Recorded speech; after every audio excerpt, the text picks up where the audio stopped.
Assalamualaikum warahmatullahi wabarakatuh.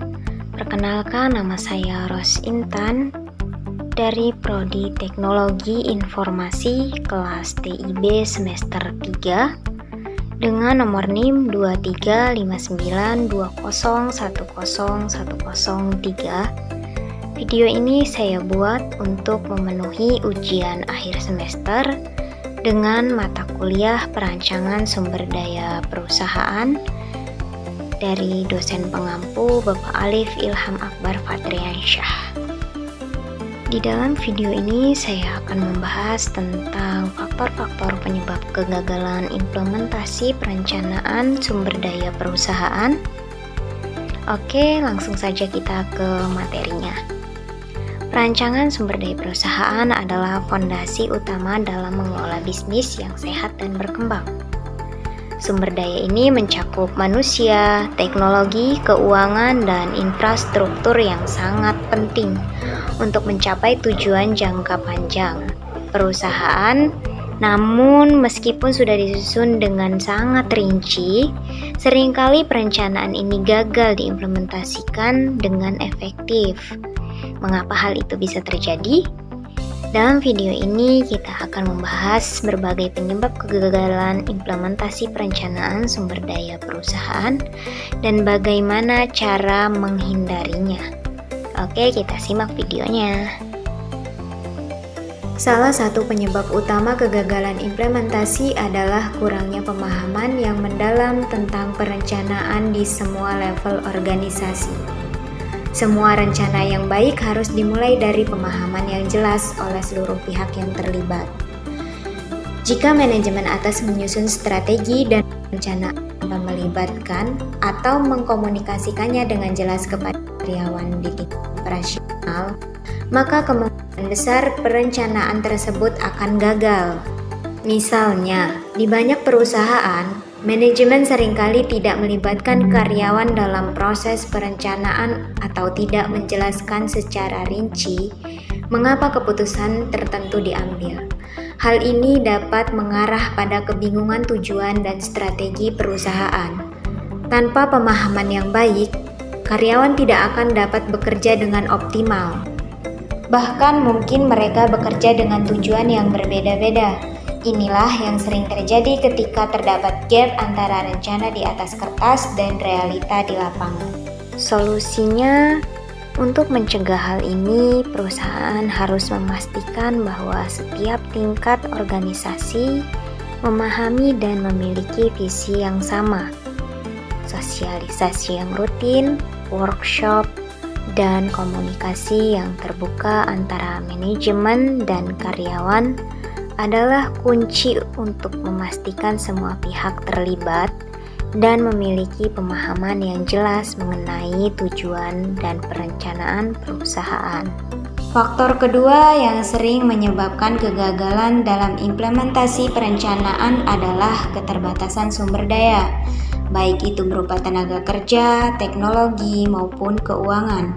Perusahaan mungkin memiliki perencanaan yang sangat baik, namun tanpa sumber daya yang memadai untuk mendukungnya, implementasi menjadi hampir mustahil. Misalnya, sebuah perusahaan yang merencanakan untuk mengembangkan produk baru memerlukan sumber daya manusia dengan keterampilan tertentu, teknologi yang tepat, dan dana untuk riset serta pengembangan.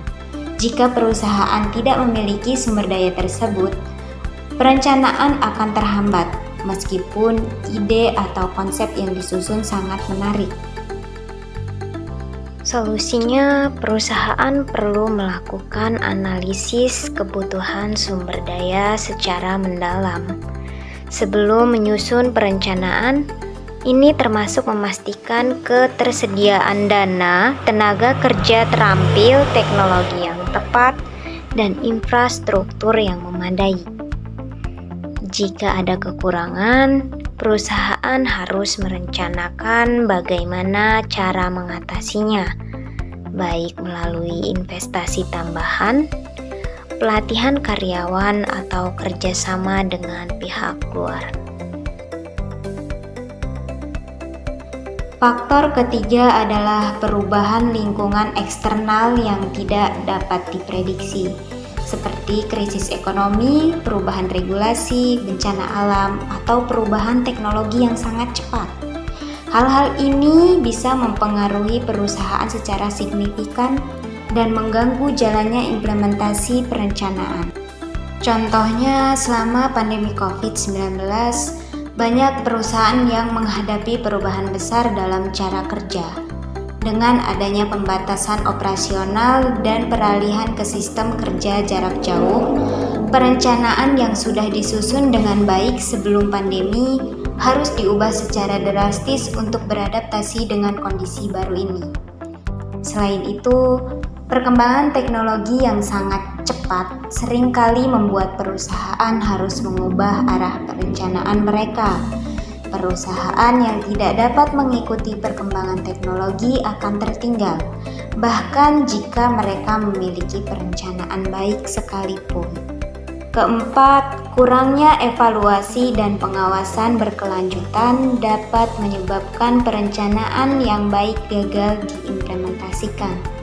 Seringkali perusahaan hanya fokus pada penyusunan rencana tanpa melakukan monitoring yang memadai selama proses implementasi. Tanpa pengawasan yang cukup, masalah kecil yang muncul selama implementasi bisa menjadi besar dan menyebabkan perencanaan tidak berjalan sesuai harapan. Misalnya, dalam proyek pengembangan produk, jika tidak ada pengawasan terhadap tim lain dan anggaran, proyek bisa molor atau bahkan melebihi anggaran yang sudah ditentukan.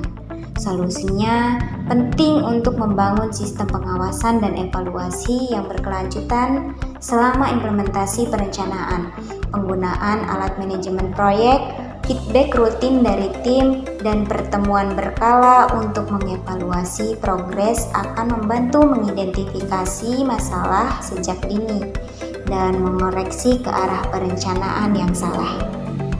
Selanjutnya yaitu resistensi terhadap perubahan. Resistensi terhadap perubahan adalah tantangan besar dalam implementasi perencanaan. Bahkan jika perencanaan sudah sangat baik, tidak jarang perusahaan menghadapi kendala berupa ketidakmampuan atau ketidakmauan karyawan dan manajemen untuk menerima perubahan. Manusia secara alami cenderung merasa nyaman dengan rutinitas yang ada, dan perubahan dalam proses atau struktur organisasi bisa memicu ketidaknyamanan. Jika karyawan tidak dilibatkan atau tidak diberikan pemahaman yang cukup mengenai pentingnya perubahan tersebut, resistensi terhadap perubahan akan semakin menguat, menghambat implementasi perencanaan. Solusinya, agar perubahan dapat diterima, perusahaan harus melakukan manajemen perubahan yang efektif. Ini mencakup sosialisasi yang baik mengenai manfaat perubahan, pelatihan untuk menyiapkan karyawan menghadapi perubahan, serta memberikan dukungan moral dan emosional bagi mereka yang mungkin merasa terancam oleh perubahan tersebut. Penyebab lain kegagalan implementasi adalah ketidakselarasan antara tujuan jangka pendek dan jangka panjang. Perusahaan seringkali terlalu fokus pada pencapaian target jangka pendek seperti peningkatan penjualan atau efisiensi biaya, sehingga tujuan jangka panjang untuk pertumbuhan berkelanjutan atau inovasi sering terabaikan. Misalnya, perusahaan mungkin memotong anggaran untuk riset dan pengembangan demi mencapai target laba tahun ini. Padahal, itu bisa mengorbankan inovasi dan daya saing perusahaan di masa depan. Solusinya, penting untuk memastikan adanya keselarasan antara tujuan jangka pendek dan jangka panjang. Ini dapat dilakukan dengan merencanakan Misalnya, mungkin perusahaan memotong anggaran untuk riset dan pengembangan demi mencapai target laba tahun ini. Padahal itu bisa mengorbankan inovasi dan daya saing perusahaan di masa depan. Solusinya penting untuk memastikan adanya keselarasan antara tujuan jangka pendek dan jangka panjang. Ini dapat dilakukan dengan merencanakan dengan bijaksana dan memastikan bahwa strategi jangka pendek mendukung tujuan jangka panjang, bukan malah menghalanginya. Secara keseluruhan, kegagalan dalam implementasi perencanaan sumber daya perusahaan bukanlah hal yang jarang terjadi.